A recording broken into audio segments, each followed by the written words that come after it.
Kaya nga palit din.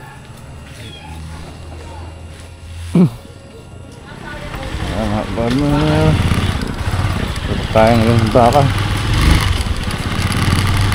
Ang aga pa, maganda-ganda ng panahon. Pero madilim-dilim pa rin. Saan natin po pwesto, kuya? Dito na yung marahil sa kawati dito. Madring ako dyan. Kukunin ko lang yung dulo sa dulo eh. Parang pwede rin dyan sa kawati niya sir. Yung nasa dulo na yung estate.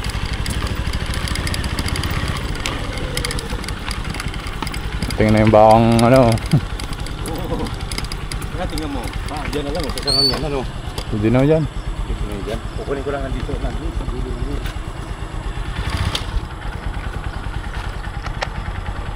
Yan ang bagong bili namin. Yung farmer, yung bakang masbate. Tingin-tingin. Apa. Nahihila na daw. Hindi naman siya mailap na eh. Gawa ng, ayun, kung mailap yan, di tatakbo na agad yan. Pag nakakita ng tao. Iba-iba na.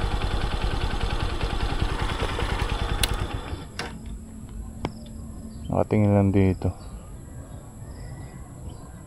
Babago pa lang itong nagre-recover ang katawan.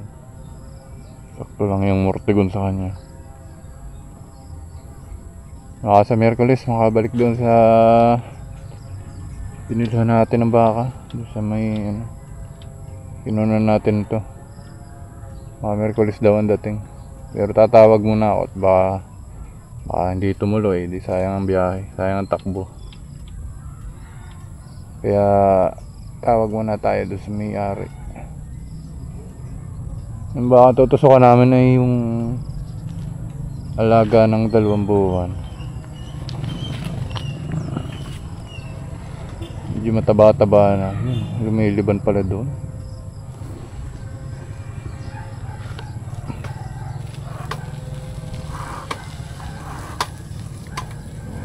Nabili ng ano yan, September. Bay, kumagat pa nga ng damo eh. Ayun pala yung isa namin, no? Nasa loob, lago ng sugahan.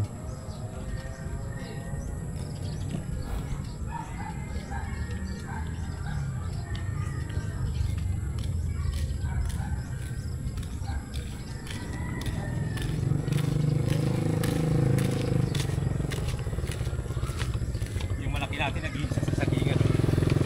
May hindi ko kinakain yung saging. Kahit kainin na nyo yun, maliliit naman dyan yung ibang. Hindi naman na... Hindi nagaganda na. So...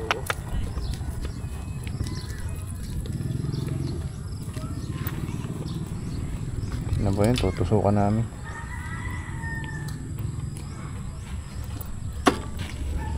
Wala tayo pantusok.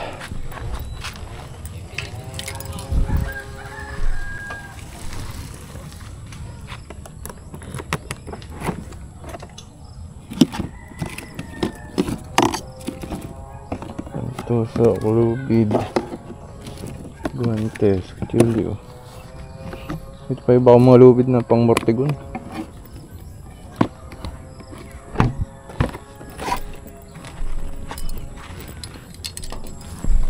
Tatabay ka.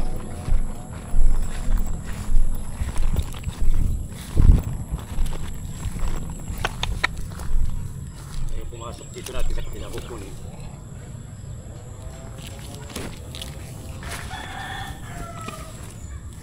Nakakahalata.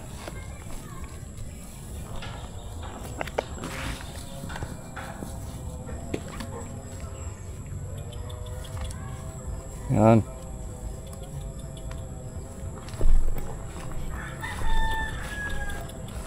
Yun. Pumasok dito sa kabilang ito. Yun. Tali ako muna kaya. Lulukso siya. Ano busing? Hindi na kayo makakalokso pagka may tali na sa muso.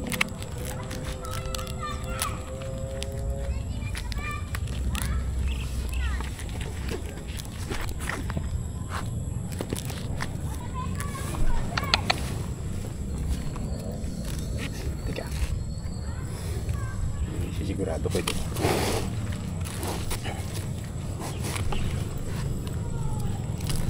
Yan. Hawakan ko ito. Teka, bossing, baka kung umabanti dyan eh. Ano kaya maganda niyan? Teka, isuporta natin ito. Talin nyo na lang po. Yan, hilahin nyo na lang to. Hilahin ko. Oo. Teka, dito.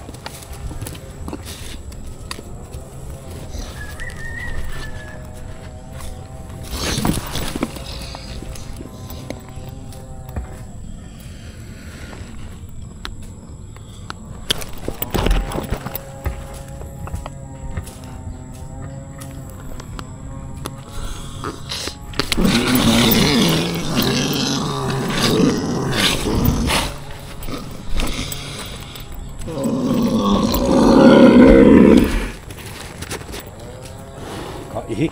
Sabi sa'yo, mabilis lang eh. Bilis lang eh. Ikaw naman eh. Nagpapapalag ka pa.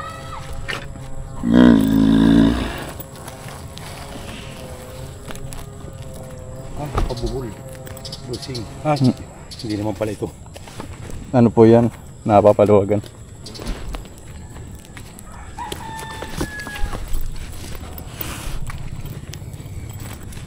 Alisin ko na ito, bossing.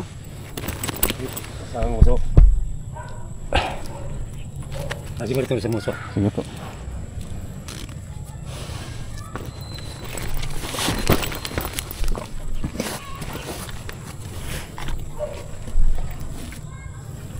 Nare-rekta na natin, kuya. Rekta mo na. Maamo naman yan. Oh.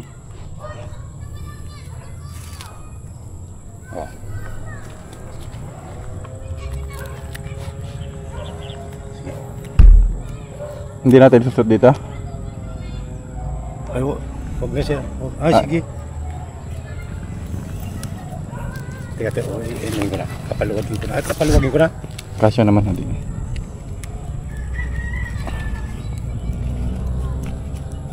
Ganyan nga pala ginawa natin ng ano. Para sigurado. Dapat ito yung buksan ko na ito.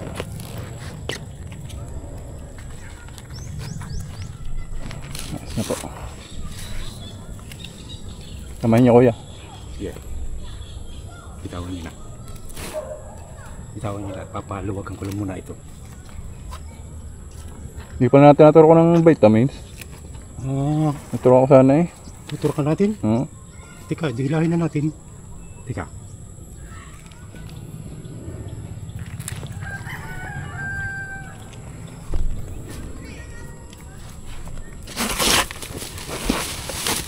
Yan. Dito ka sa kabila.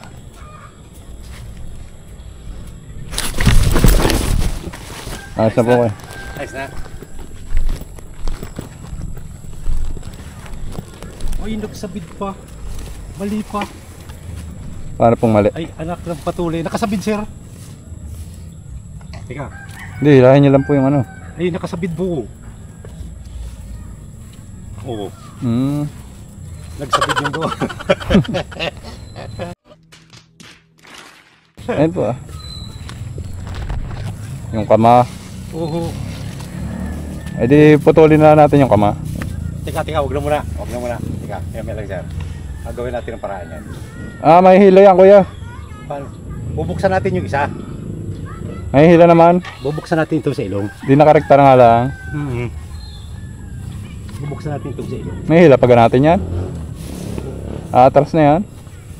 Kukuha na natin. Yan, makukuha yan. Bagay. Maamo naman yan. Hindi pa naman mahigpit yung tali.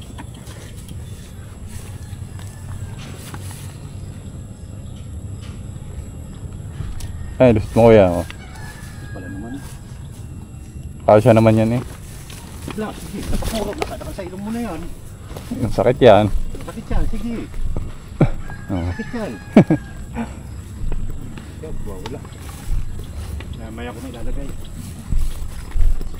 Pulupot na doon sa puno, hindi ko na napansin.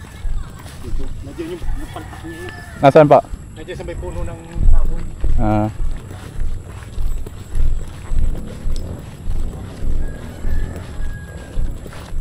Wala yung paltak. Hindi ko makita. Paltak na yun. Ayan, nasaan banda dito? Ang wala. Dito na kami busing dito. Are po. Dito ko lang muna ito, di ko na maglalalayo. Ay, pasok nyo na. Ako. Maamo naman ito, kaya lang nagulat lang yun. Dito lang muna natin dyan. Hindi naman madugo eh. Hindi na makakatagos yan. Dito lang muna siya, papapawin lang muna natin. Lakas-lakas na rin eh. Ang guhit sa tiyan. Ikaguhit sa tiyan ano. May? Yung napasabit siguro yan. Oo nga, may guhit nga eh. Hindi. Sumabit yan dun eh. Hindi na masugat. Gas-gas lang. Alam nyo tatanggalin yung ortegon. Hindi na muna. Dali na eh, kaya ko na yung busing. Putulin nyo na lang. Luma na rin naman. Kaya ko nang... At mapalagot na yan eh. No. Malaki na naman pati. Bilog na puwita na. Oo. Ang ganda na. Nagsa nakatingin lang eh. Hindi na takot sa tao na. Eh, pagkakaano, inilalayo ko lang doon. Pagkakaano, iaabati ko dito. Basta hinihila-hila ko silang pakunti-kunti, dahan-dahan. Kasi mahirap biglayin yan. Baka kung... Ay hindi, basta makakaano yan. Gawa ng mahina pa naman yan. Hindi pa kasing lakas na rin isa.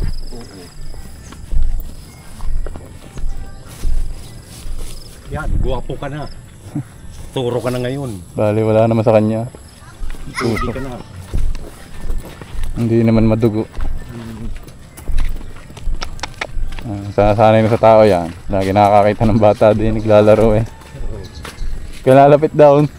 Mailap pa yun. Makakay masabitan. Mailap yun.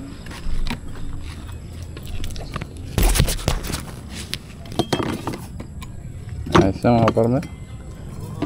Uwi na ako sa amin. Pasok pa. Ang bilis lang tapos. Tusukan.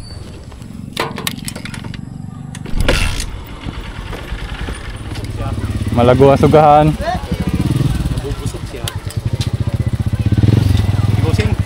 At na ba na?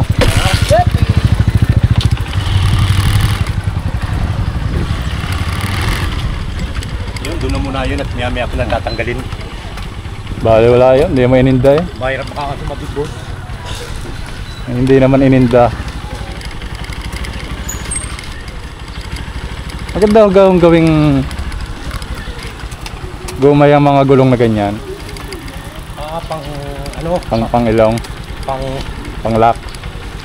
Maganda ho yung ganyan, mga Parang ganyan. maliit busing. Ayan, Malipis yan. manipis na ho yung ganyan. Itong mga ginawa ko, ang ganda.